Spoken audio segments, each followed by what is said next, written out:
Hello, everybody, and welcome to another episode of Game Develop Repeat. Today, we're talking about one of my favorite Westwood games, which is shockingly not Command and Conquer, their most well known series. We're talking about Nox.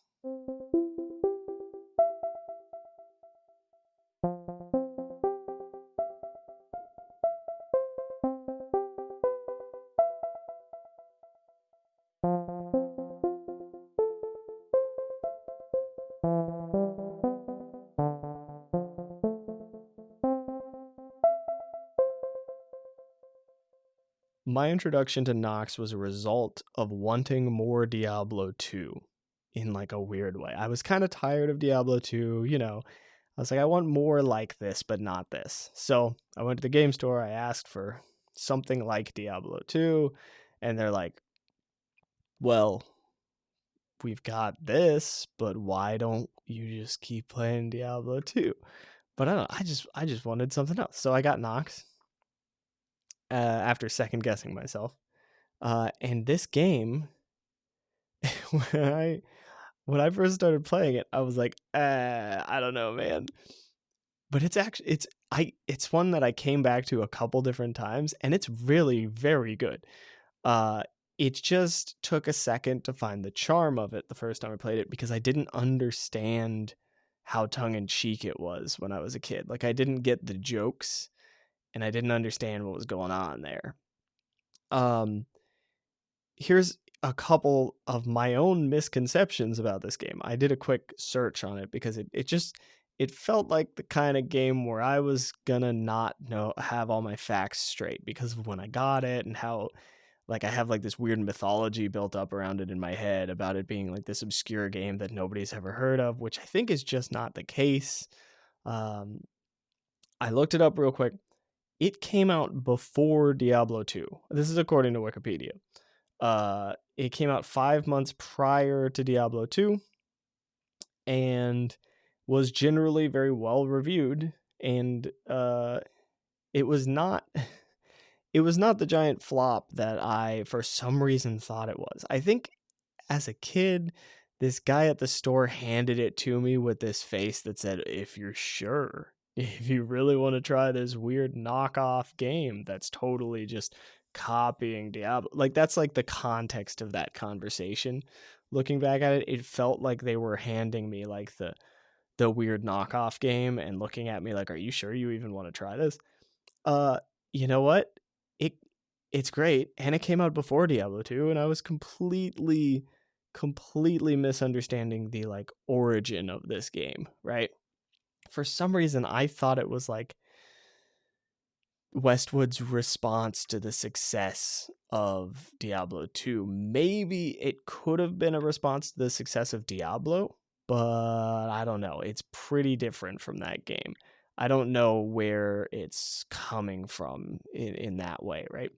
Anyway, let's get into talking about the actual mechanics of the game, what makes it compelling.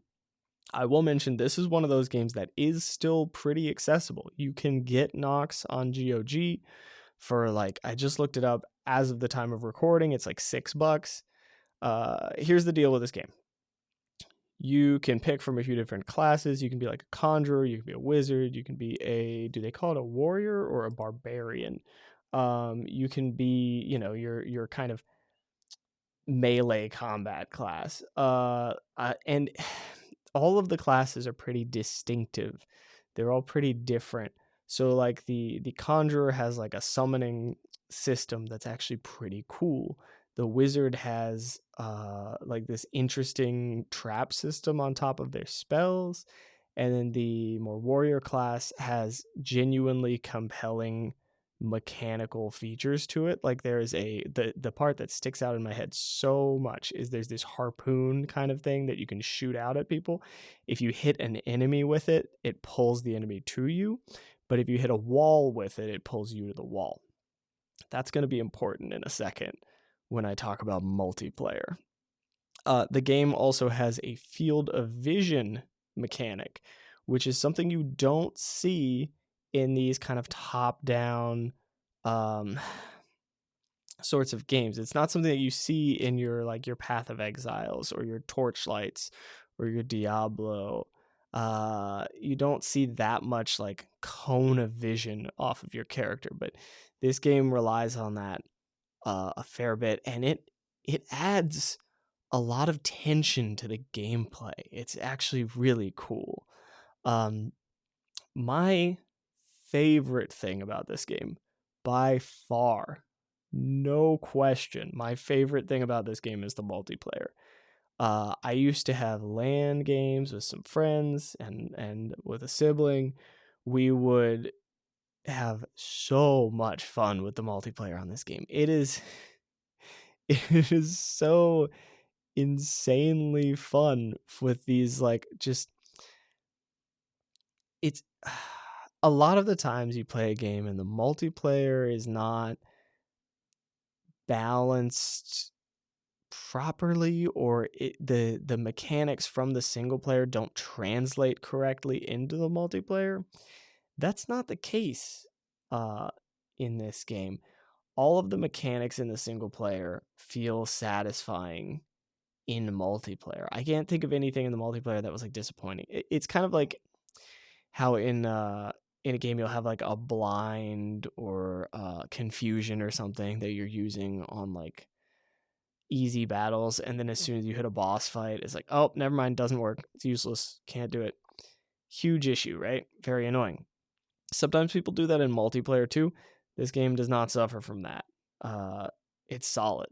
Everything is pretty satisfying. The little monsters that you can summon and give you can kind of give them basic behavior patterns. So you can create a little monster guy and have him run off and try to attack anything that he runs into. You can give them simple rules of movement, and that works.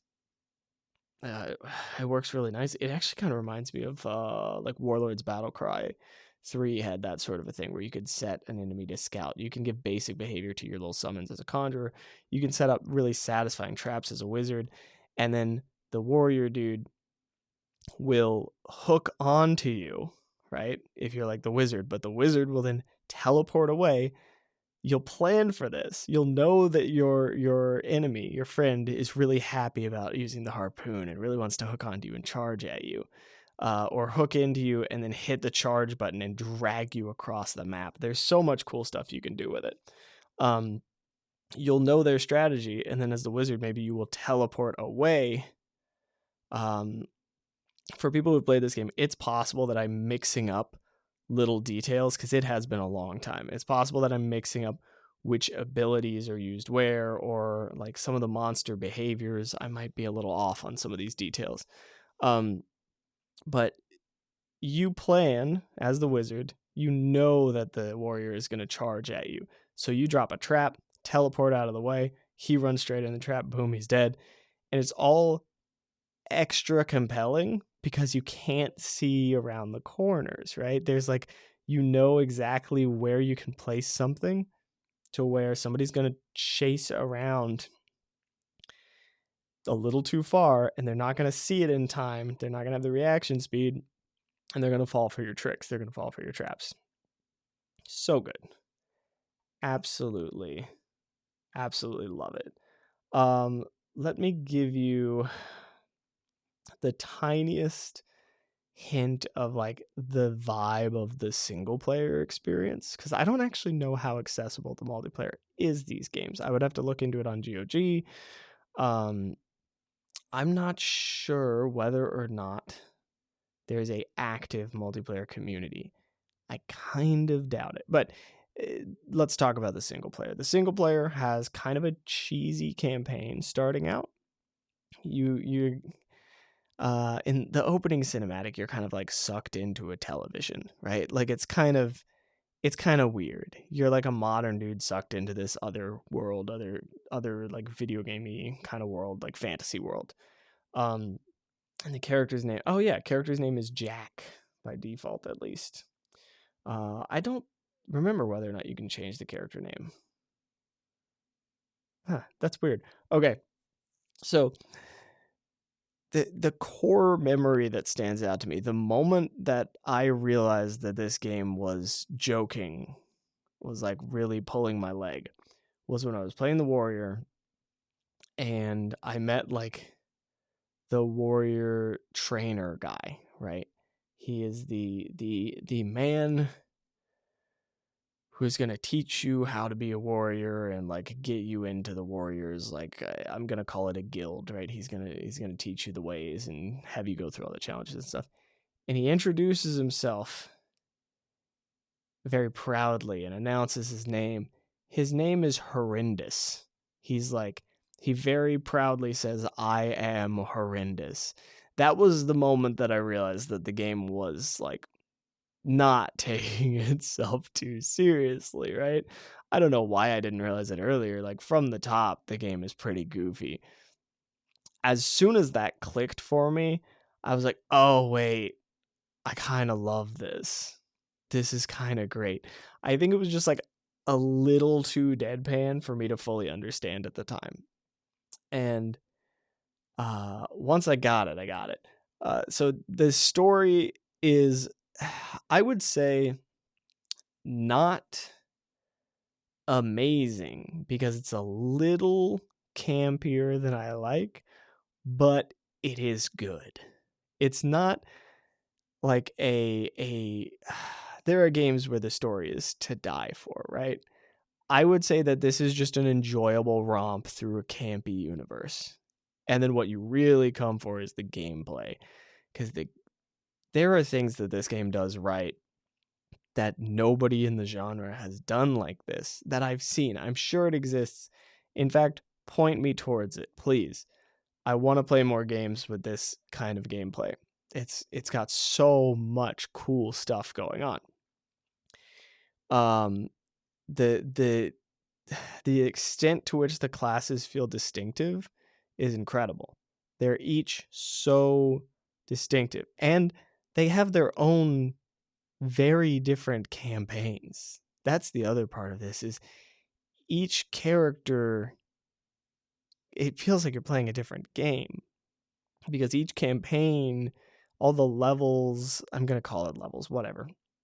Everything you go through as each character is designed for that character. It's not this generic world. It's like 3 specific adventures through the same world. You're not reusing maps. You're having these custom tailored experiences for each character class. And I really underestimated the quality of this game the first time I played it. It is an extremely high quality game. Seeing that you can still access it, if you have any interest in it, GOG is the place that you're able to find it, as far as I know. It's a cool game. If you're a fan of the genre and you don't mind a little bit of camp, it's definitely worth exploring, just even if the multiplayer doesn't work. I don't know if the multiplayer is up. I have not looked into that, but even without the multiplayer, it is worth giving a shot to play with these 3 different classes, to experience these 3 different little campaigns, and enjoy the sheer fun of charging at things as a warrior, or hooking onto things and charging away and dragging them along with you, or summoning all these bizarre little creatures as a conjurer, or laying these weird little traps. Like, it's, the character classes are distinctive in a way that you don't get anymore. Well, that's weird to say. They're distinctive in a way that they are not in some other games of the genre that I've played recently. So like, I think action, like top-down action role-playing games, I guess is what I'm going to call them right now.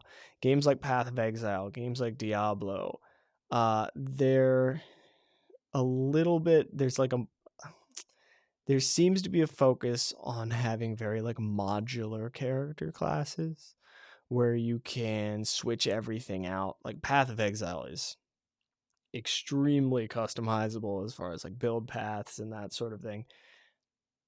this game has such tight core identities to these characters that it's a very different player experience. It's got a different design philosophy for sure, and it makes for a wildly different perspective on the genre, which I think over the years has not been explored as much as the other perspective, right? And I don't don't misconstrue me on this one. I love Path of Exile. I love this angle of high customiz, like incredible amounts of customization. It's really nice. It's enjoyable. Big fan. I just want to be clear about that too, because it's really easy to like say that something's not as popular and have it seem like I don't like the current trend. I like it. It's just been going on for a long time, so it's refreshing to look back and go, "Oh yeah, this is another path this could have gone down." It's like an alternate history kind of thing. You look at it and you're like, "What if, right? What if this really took off? Would we be focused on that?" Anyway, it's interesting, it's cool, it's exciting, it's got a cool angle to it. I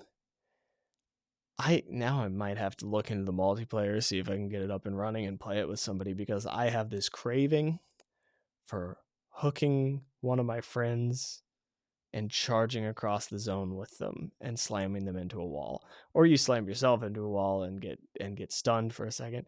There's like a little soccer mini game. I didn't even get into the different versions of the competitive play.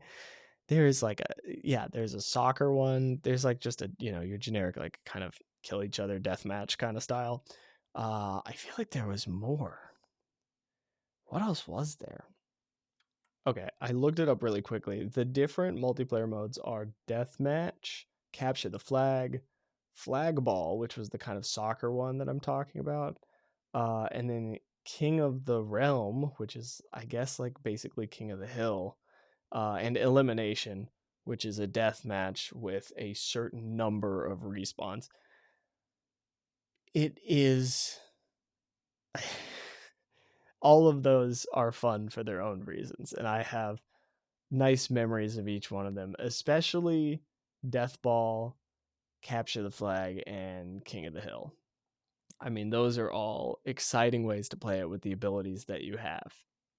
Right? Think about the things you could do, laying traps around corners with a King of the Hill style thing and a little one-on-one. God, I never even played with full teams. I was always doing like tiny little matches with one person at a time. Does it allow for? I mean, it must. Okay, I'm gonna end up going down a whole nother rabbit hole with this. Let's jump into the development section of the podcast.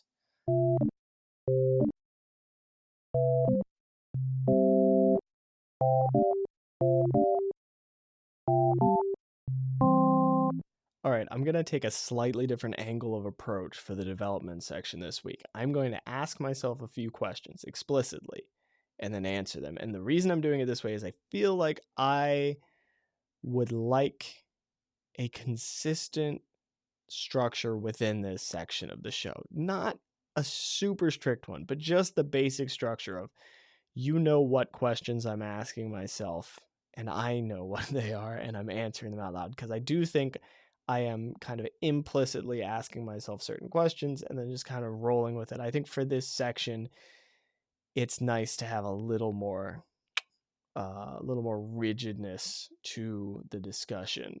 Not too much though, because I am a very free-flowing person. I think a lot of creativity is about just kind of rolling with it. But let's dive into some specific questions, first about Nox and then about my own game development, because I haven't really done much devlog stuff the past couple episodes.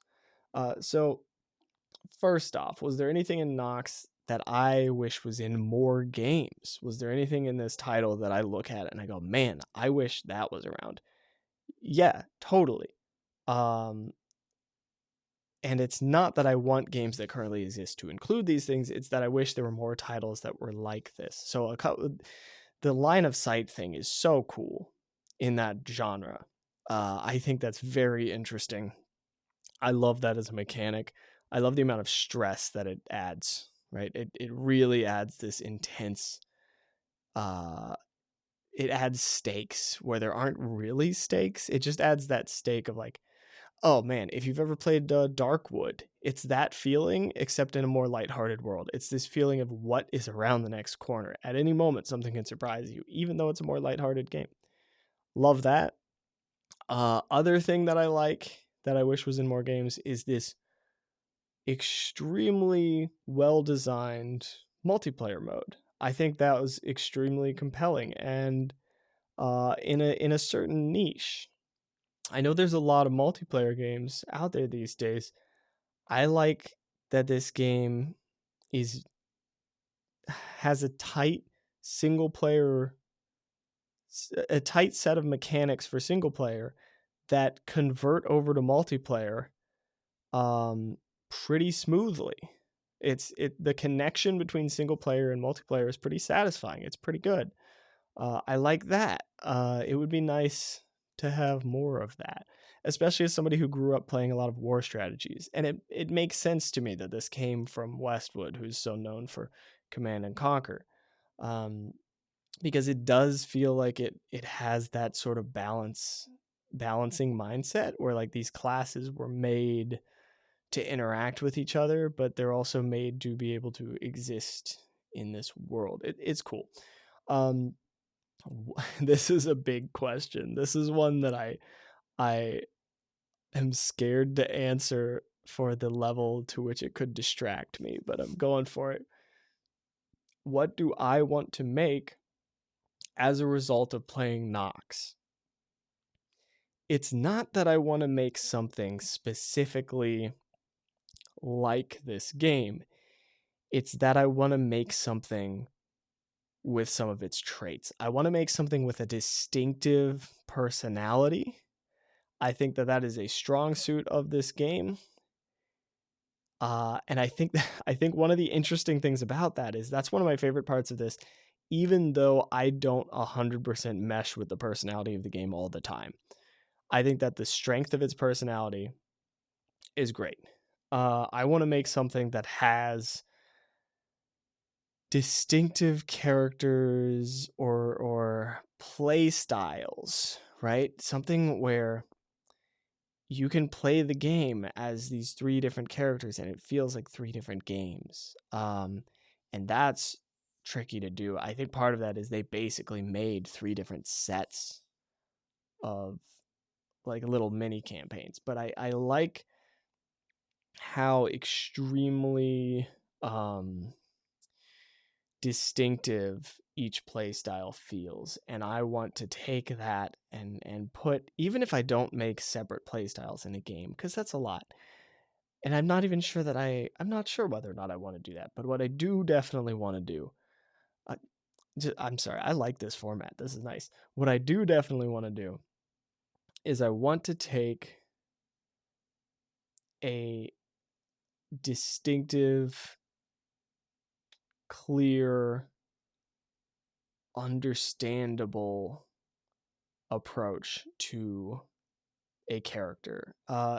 What I mean to say is I want to take a character and design them so that all of their abilities are clear, distinctive, and understandable. It's where the character itself leans you towards playing a certain way.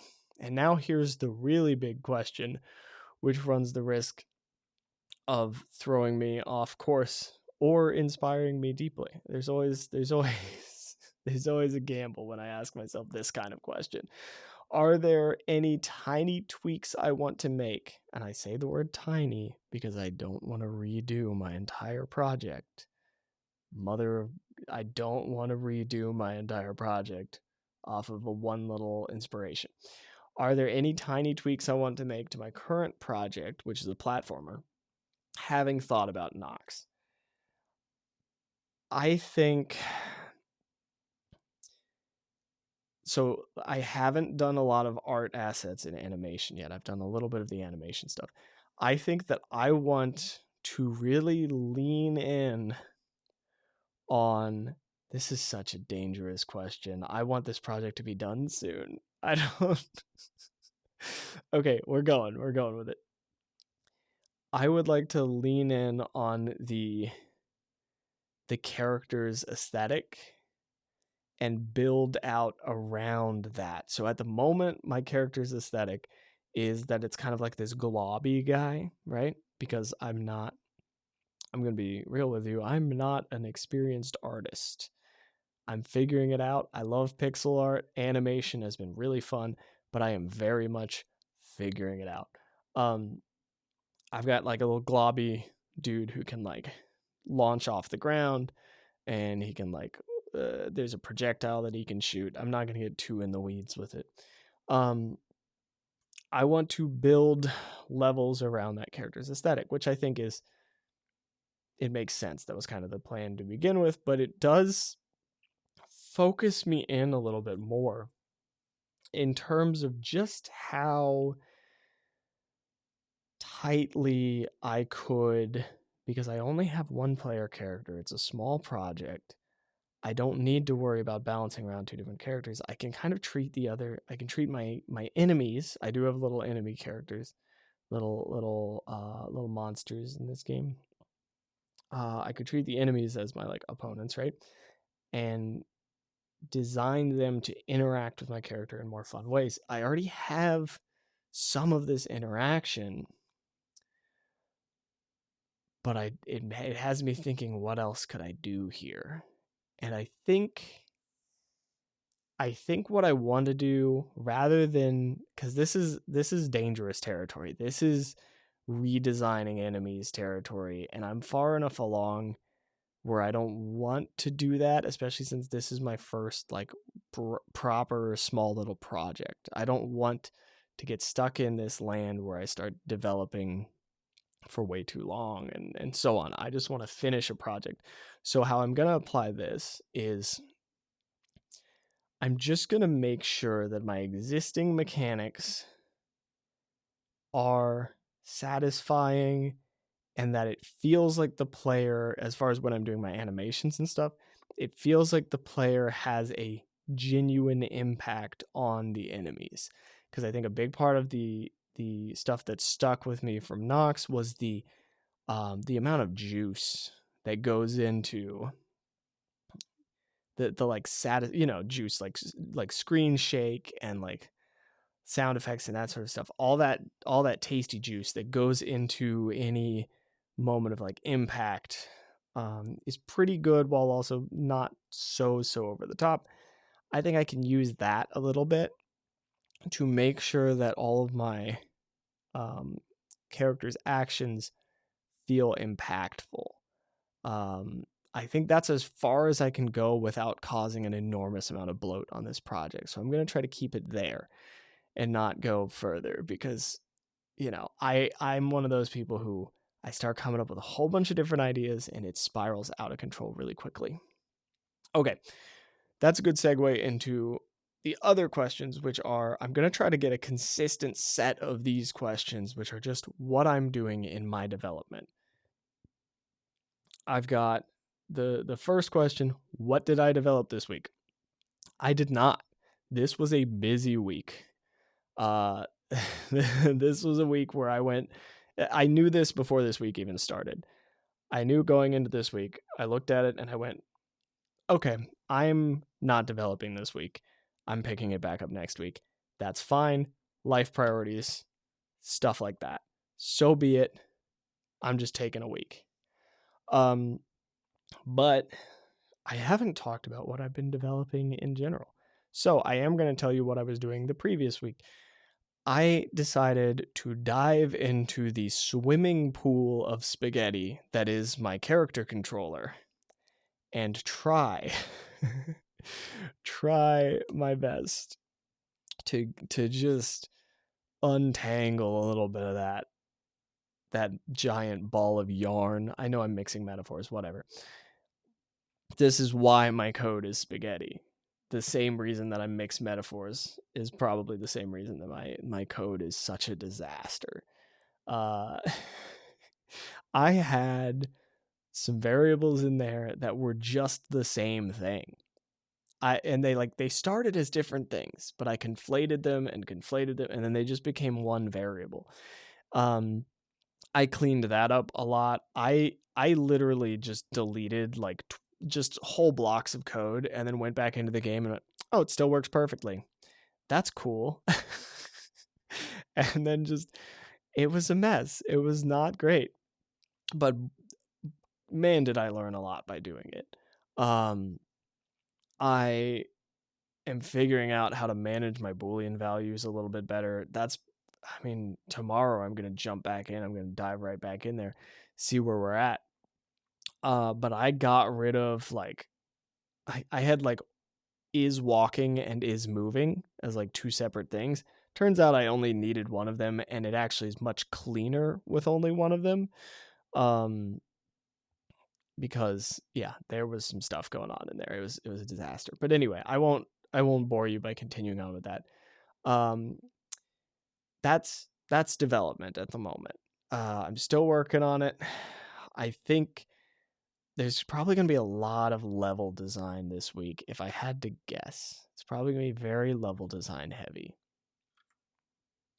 The second question that I have is about the podcast. How is this podcast affecting my development? I would say it's affecting it in a positive way. I think that having a space to reflect and a feeling of commitment to a community is helping keeping me consistent and helping me focus on long-term growth and be a little bit more analytical and look at it's helping me look at my own creative process and say some stuff is going to just be very specific to me. There's no perfect game. Spoilers, it doesn't exist. There's the perfect game for you. And I think the best thing that I could ever accomplish in game development is creating a game that is the perfect game for me at that moment in my life. If I create a game that is, if I look at any screenshot of my life, if I look at me in 2005, if I look at me in 2014, that would be an interesting one. I'm not even going to bother trying to give you context for what happened in my life at different periods of time. It's too much. But imagine in your own life, right? If you take a snapshot of your life in the year that some major event just happened, let's say you just graduated high school, what is the perfect game for you the year you graduated high school? What is the perfect game for you the year your child was born? What is the perfect game for you the year that tragedy struck and you needed something to lean on? If I could make all right. If I could make the perfect game for me at one of those impactful moments in my life, that would be huge. And I think that is something to aspire to more than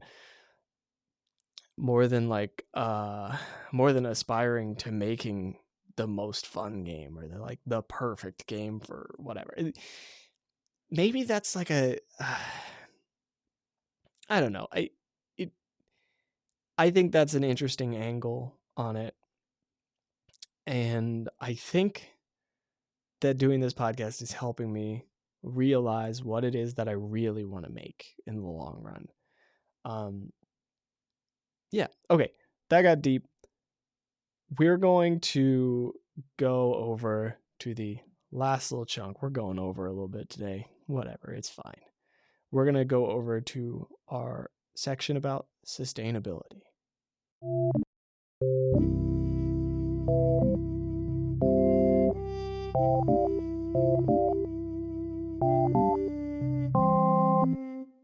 There's sort of an underlying question in this section of the show as well. And that question is, what keeps me making things? And I would maybe ask yourself that question too. If it's not some weird deep dive, right? You don't have to go super philosophical with this.